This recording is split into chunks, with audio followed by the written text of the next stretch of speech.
বর্তমানে বিশাল একটা সমস্যা হচ্ছে ওভার থিঙ্কিং।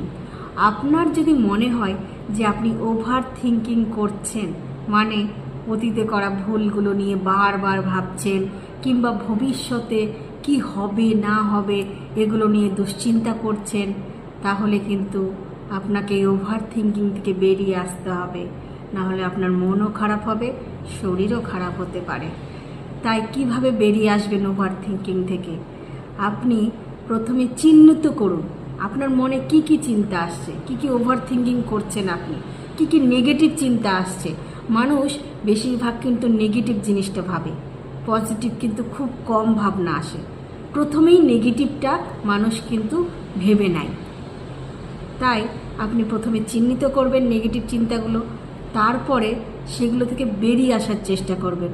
সেগুলোকে ভালো করে চিহ্নিত করে দেখবেন যে এগুলো নিজেকে প্রশ্ন করবেন, আমি কি ঠিক করছি না ভুল করছি।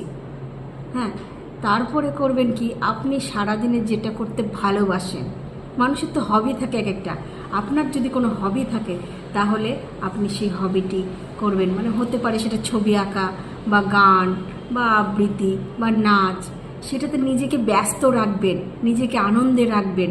দেখবেন আপনি এই ওভার থিঙ্কিং থেকে একদিন বেরিয়ে এসছেন। Thank you.